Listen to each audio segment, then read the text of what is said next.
जब हम भारत के सबसे अमीर और ताकतवर राजाओं की बात करते हैं तो अक्सर हमारे दिमाग में मैसूर, हैदराबाद या जयपुर का ही नाम आता है।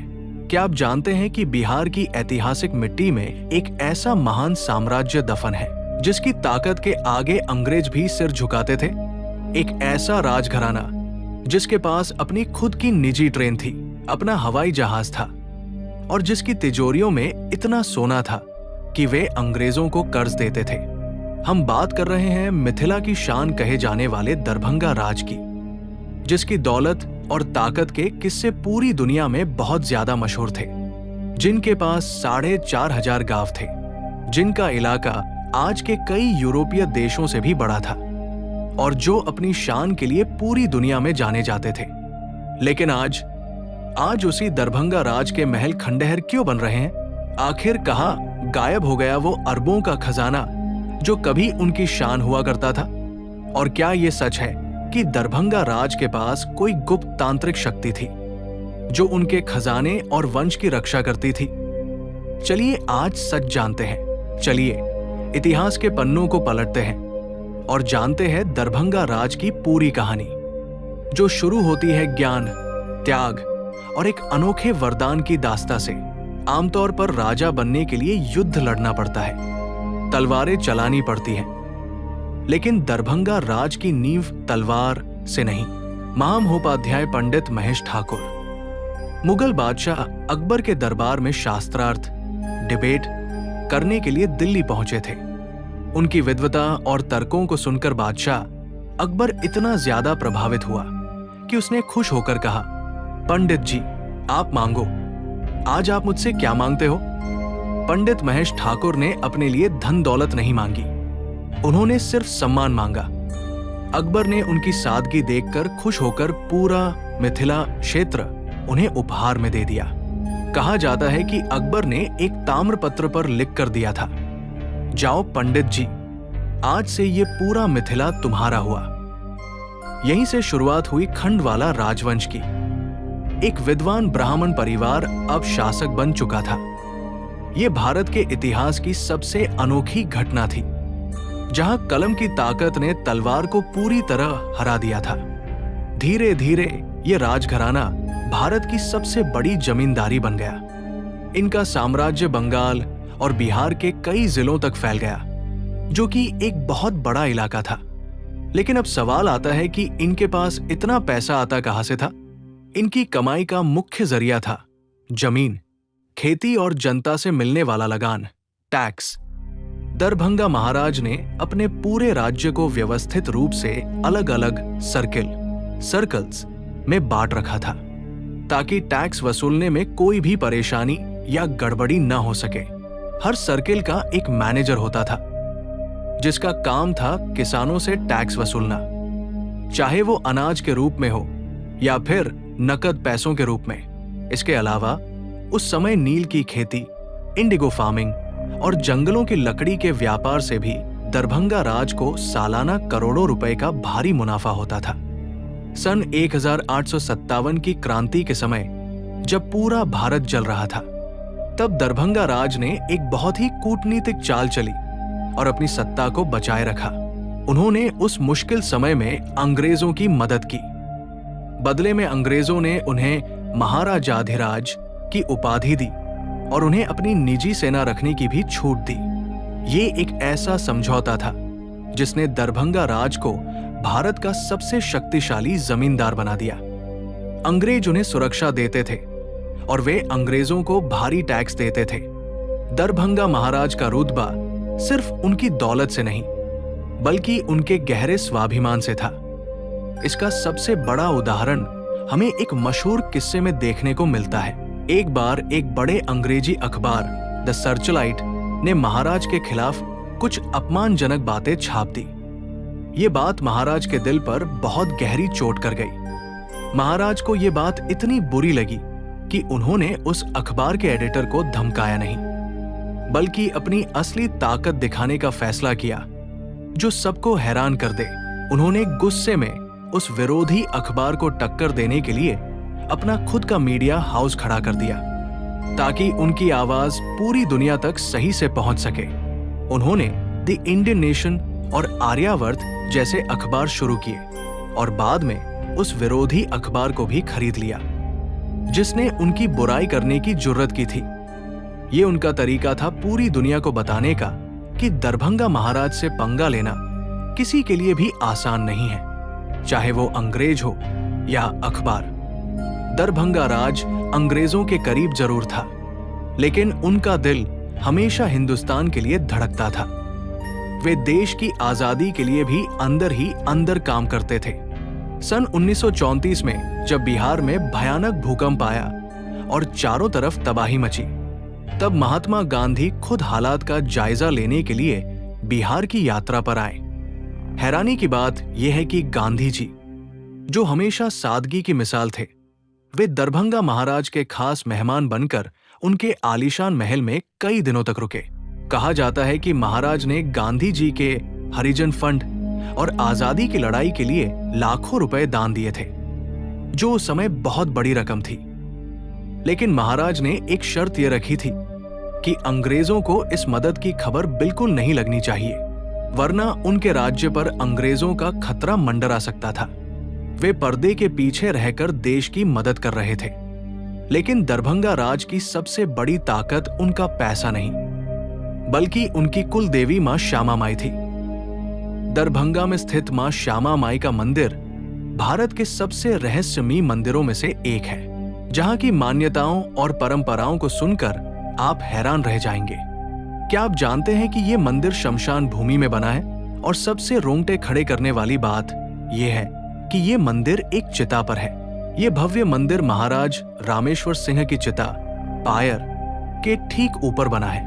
जी हाँ, जिस जगह राजा का अंतिम संस्कार हुआ उसी राख के ऊपर यह है। आमतौर पर शमशान को हिंदू धर्म में अशुभ माना जाता है, लेकिन यहाँ शमशान में ही सारे शुभ कार्य, मुंडन और शादियां बहुत धूमधाम से संपन्न होती है। यहाँ माँ काली भगवान शिव की छाती पर पैर रखकर नहीं, बल्कि सौम्य रूप में है, जिन्हें वाम काली कहा जाता है, जो भक्तों की हर इच्छा पूरी करती है। राज परिवार का मानना था कि तंत्र विद्या और मां श्यामा माई के आशीर्वाद से ही उनका खजाना और वंश सुरक्षित है, इसलिए वे देवी की पूजा करते थे। आज भी देश भर से बड़े बड़े तांत्रिक यहाँ साधना करने आते हैं, क्योंकि यहाँ की ऊर्जा बहुत अलग और शक्तिशाली मानी जाती है, जो सबको अपनी ओर खींचती है। दरभंगा महाराज की लाइफस्टाइल ऐसी थी कि बड़े बड़े नवाब और अंग्रेज अफसर भी उनकी शान देखकर रश करते थे। वे विलासिता और आधुनिकता का एक बेहतरीन उदाहरण थे। उनका नरगोना पैलेस एशिया का पहला भूकंपरोधी महल था। 1934 के भूकंप के बाद इसे विशेष तकनीक से बनवाया गया था ताकि ये कभी गिर न सके। इतना ही नहीं, ये भारत का पहला पूरी तरह से वातानुकूलित एसी महल भी था। सोचिए, 1930 के दशक में एसी महल होना कितनी बड़ी और अनोखी बात थी। उनके गैराज में दर्जनों रोल्स रॉयस गाड़ियां खड़ी रहती थी। कहा जाता है कि उनके पास गाड़ियों का इतना बड़ा कलेक्शन था कि वे रोज गाड़ी बदल सकते थे। फ्रांस की रानी मैरी एंटोनेट का मशहूर और बेशकीमती नौलखा हार भी एक समय दरभंगा के खजाने की शोभा बढ़ाता था, जिसे देखने के लिए लोग तरसते थे। उनके पास अपनी निजी ट्रेन और हवाई जहाज भी थे। जब उनकी ट्रेन चलती थी तो लोग पटरियों के किनारे खड़े होकर सिर्फ उनकी झलक पाने का इंतजार करते थे। पैसा तो बहुत राजाओं के पास था, लेकिन दिल दरभंगा महाराज जैसा किसी के पास नहीं था। वे दान देने में कभी पीछे नहीं हटते थे। ये सच है। जब पंडित मदन मोहन मालवीय बनारस हिंदू यूनिवर्सिटी भू बनाने निकले तो सबसे बड़ी आर्थिक मदद दरभंगा महाराज रामेश्वर सिंह ने ही की थी, जो एक इतिहास बन गया। उन्होंने शिक्षा के लिए इतना दान दिया कि अगर आज हम उसका हिसाब लगाएं तो वो अरबों रुपए होगा। वे चाहते थे कि भारत के बच्चे खूब पढ़ें। कलकत्ता यूनिवर्सिटी की लाइब्रेरी हो या बिहार के संस्कृत विद्यालय, दरभंगा राज ने मैथिली संस्कृति और भारतीय ज्ञान को बचाने के लिए अपना शाही खजाना हमेशा खुला रखा। वे जानते थे कि अगर हमारी भाषा और संस्कृति मर गई, तो समाज की पहचान भी धीरे धीरे खत्म हो जाएगी। इसलिए उन्होंने संस्कृति को बचाने का काम किया। लेकिन कहते हैं ना, भगवान किसी को सब कुछ नहीं देता। जिसके पास अरबों का खजाना था, महलों की कतार थी, उस राजा के पास अपना खून नहीं था। दरभंगा राज के आखिरी महाराज कामेश्वर सिंह की अपनी कोई संतान नहीं थी। ये इस महान और शक्तिशाली वंश का सबसे दुखद और कमजोर पहलू साबित हुआ। इतनी बड़ी रियासत, लेकिन उसे संभालने वाला कोई सीधा वारिस नहीं। इसे राजघराने का दुर्भाग्य कहें या कोई श्राप, कि इतनी बड़ी रियासत बिना वारिस के बेसहारा हो गई। सन 1962 में महाराज कामेश्वर सिंह की अचानक मृत्यु हो गई।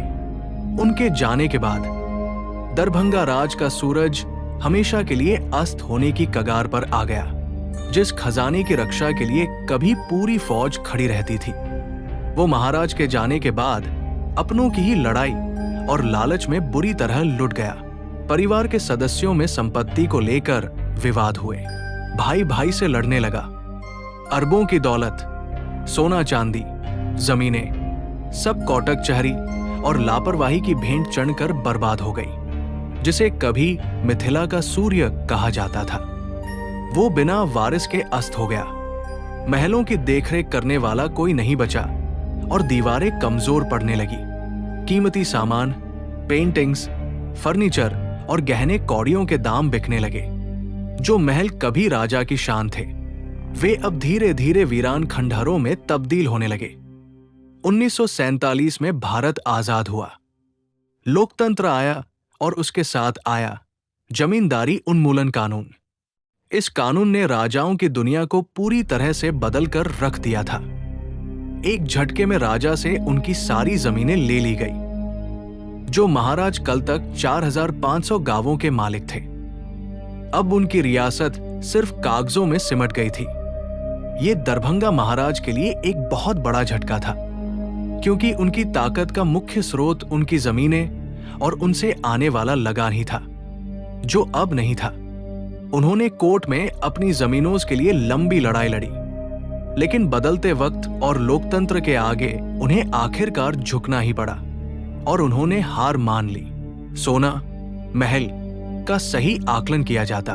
अगर आज दरभंगा महाराज जिंदा होते और उनकी पूरी संपत्ति, जमीन, तो वे शायद दुनिया के सबसे अमीर आदमी होते। उनकी संपत्ति आज के मुकेश अंबानी या एलन मस्क को भी कड़ी टक्कर दे रही होती। उनकी कमाई और जमीन की कीमत आज खरबों डॉलर में होती। आज दरभंगा के वो आलीशान महल या तो यूनिवर्सिटी बन चुके हैं या फिर सरकारी दफ्तरों के रूप में इस्तेमाल हो रहे हैं, जहां अब बाबू काम करते हैं। लेकिन मिथिला के लोगों के दिलों में दरभंगा राज आज भी जिंदा है। अपनी संस्कृति, श्यामा माई के आशीर्वाद और अपनी दानवीरता की वजह से, जिसे भुलाया नहीं जा सकता। दरभंगा राज का इतिहास हमें यह भी सिखाता है कि सत्ता और संपत्ति कभी भी स्थायी नहीं होती। वक्त का पहिया हमेशा घूमता रहता है। ये अटल सत्य है। जो लोग कल तक हजारों गांवों के मालिक थे, आज उनके वंशज एक सामान्य जीवन जीने को मजबूर है। समय राजा को रंग और रंग को राजा बनाता है, लेकिन जो अच्छे कर्म और दान उन्होंने किए, वे आज भी समाज के रूप में हमारे बीच जिंदा है।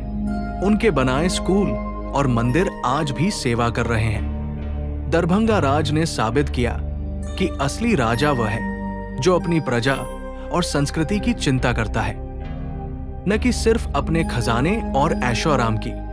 महलों के अंदर रानियों के लिए एक अलग दुनिया थी, जहां बाहरी पुरुषों का प्रवेश पूरी तरह से वर्जित होता था। वहां की सुरक्षा व्यवस्था बहुत ही सख्त थी। कहा जाता है कि महल के अंदर ऐसे गुप्त रास्ते और सुरंगें थी जो आपातकाल में राजा और उनके परिवार को सुरक्षित बाहर निकाल सकती थी। महल के रसोइये को सख्त हिदायत थी कि राजा के भोजन की जांच पहले की जाए, ताकि जहर का खतरा न हो। सुरक्षा में कोई चूक नहीं होती थी। दरभंगा महाराज के कपड़े और सामान सीधे पेरिस और लंदन से आते थे। वे फैशन और स्टाइल के मामले में उस दौर में बहुत आगे माने जाते थे। उनके दरबार में हर दिन सैकड़ों लोग अपनी फरियाद लेकर आते थे और महाराज सबकी बातें सुनकर न्याय करने की पूरी कोशिश करते थे। कोई खाली हाथ नहीं जाता था। उनके पास अपनी खुद की पुलिस फोर्स भी थी, जो रियासत में कानून व्यवस्था बनाए रखने का काम करती थी। अपराधी उनके नाम से ही थर-थर कांपते थे। अपराध करने पर सजा देने का अधिकार भी कुछ हद तक दरभंगा महाराज के पास सुरक्षित रहता था। हालांकि बड़े मामलों में अंग्रेज सरकार का दखल होता था। महाराज कामेश्वर सिन्हा को फोटोग्राफी का भी बहुत शौक था। उन्होंने कई ऐतिहासिक पलों को कैमरे में कैद किया। उनकी तस्वीरें आज इतिहास का एक अहम हिस्सा है। उनके द्वारा खींची गई तस्वीरें आज उस दौर के इतिहास और रहन-सहन को समझने का एक महत्वपूर्ण जरिया बन गई है, जो एक अनमोल धरोहर है। वे शिकार के भी शौकीन थे और अक्सर जंगलों में अपने मेहमानों के साथ शिकार पर जाया करते थे। ये राजाओं का एक पसंदीदा खेल हुआ करता था। दरभंगा राज के हाथी भी बहुत मशहूर थे, जिन्हें विशेष अवसरों पर सोने और चांदी के भारी आभूषणों से सजाया जाता था, जो देखने लायक होता था। दशहरे के मौके पर दरभंगा में एक भव्य जुलूस निकलता था, जो आज भी लोगों की यादों में बसा है। पूरा शहर उस दिन जश्न में डूब जाता था। इस जुलूस में महाराज हाथी पर सवार होकर अपनी प्रजा को दर्शन देते थे और लोग उन पर फूलों की बारिश करते थे, मानो कोई देवता आ गया हो।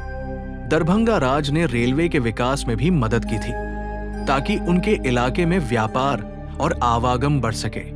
उन्होंने अपनी निजी रेलवे लाइन बिछवाई थी, जो बाद में भारतीय रेलवे का एक महत्वपूर्ण हिस्सा बन गई।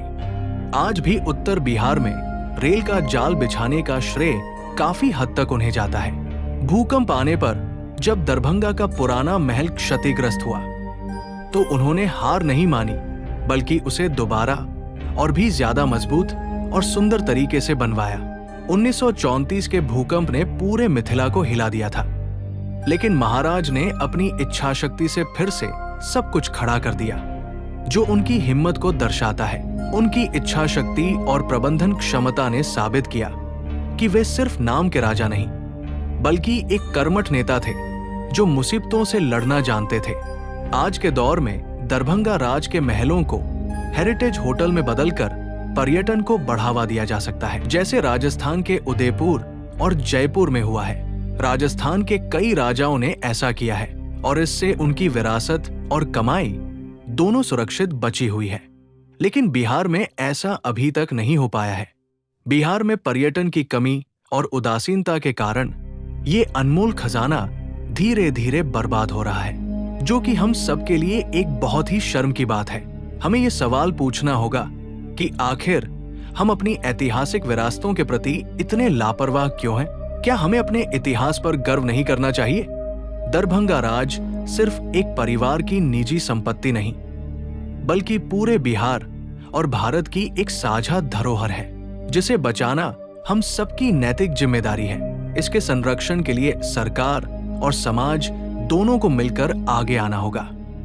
तभी हमारा इतिहास बच पाएगा और आने वाली पीढ़ियां इसे देख सकेंगी। अगर आप दरभंगा जाएं, तो रामबाग पैलेस और श्यामा माई मंदिर जरूर देखें। वहां की दीवारों में आज भी उस सुनहरे दौर की कहानियां गूंजती सुनाई देती है। आपको क्या लगता है? क्या सरकार को दरभंगा राज की बची हुई धरोहरों को संरक्षित करके एक वर्ल्ड क्लास म्यूजियम बनाना चाहिए? अपनी राय हमें जरूर बताएं। उम्मीद है कि भविष्य में इस विरासत को संवारने के लिए कोई ठोस कदम जरूर उठाया जाएगा। तब तक के लिए दरभंगा राज की इन यादों को संजो कर रखें।